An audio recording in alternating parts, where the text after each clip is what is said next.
Lyme is the great detonator, so it causes MS, ALS, Alzheimer's, and many other debilitating chronic diseases, and cancer. You know, I met a gentleman that does research at the U of M last summer, and he's not a part of the U of M, but he's an independent research, and he told me that something's going to change because when they are looking at tumor cells, cancer tumor cells, they are tumors, they are finding Epstein-Barr virus mixed with the human host. So cancer is not what they're saying. It's, most cancers are with the Epstein-Barr virus is in there. So it's a whole different treatment that he said it's going to have to change medicine. And what he has to write down when he writes down about that, it's called unexpected findings, yeah, whatever. All right, so I got off on that thing. So anyways, coming back over to the Lyme crime. So 1990, they started American Lyme Disease Foundation to spin the disease to the world. In 1992, the head of CDC, Barbara Johnson, sent Alan Steer over to Europe to change the case definition for Lyme disease because in the United States it probably wouldn't have worked. And so he went over there to change the case definition because already at the time they were starting, we were injecting Czechoslovakian children with fungal antigens, OspA, which they would never have gotten, and we were actually making children sick in Czechoslovakia. And then we started the Lyme-Rx vaccine case trials, and people were starting getting sick. And so they had to throw out the case definition of neurological Lyme, all this stuff, and they started calling Lyme just a bad knee. No other symptoms, you just have a bad knee, or arthritic bad knee. So that's what they did. So they threw out all the sick people and just said, you don't have Lyme, that's not it. So they weren't categorizing that. So that way their vaccine would pass. So they not only did that, but the Western blot, they were like, oh my gosh, we can't tell the difference between a vaccinated person or somebody that already has Lyme disease. You couldn't tell the difference on that, on the Western blot. They couldn't tell the difference. And also,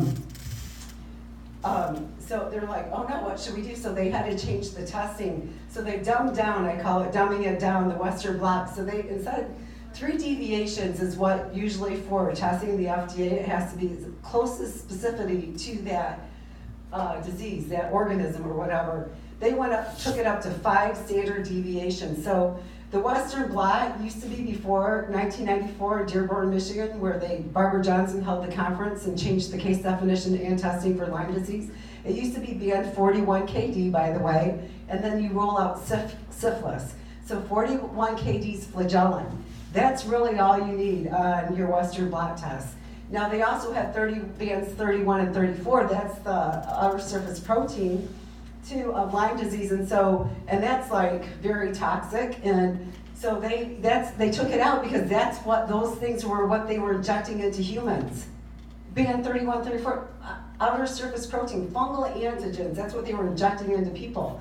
And so everybody's symptoms are different because depending on what vaccine that you might have had, because those viruses become unlatent, they run wild on your body, Epstein-Barr virus, and whatever your body's been able to keep in check, those things now attack your body. So they held the conference, and only the consensus, they invited all these labs across the United States, and they were all like, well, we're not finding Lyme anymore, by using your standards.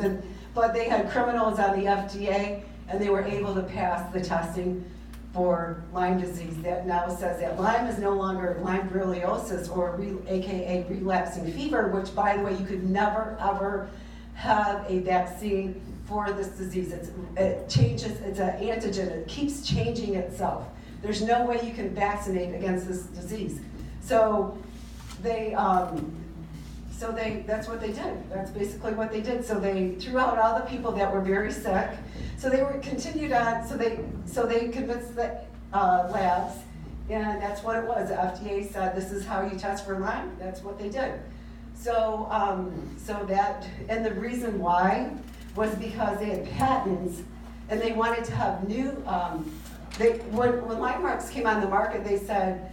And they even broadcasted this. You can check it out, all the information. The whistleblower figured it out, and I have it in my book, but Truth Cures has it, and you definitely visit that. I already told you the morning if something happens. But they, I just had a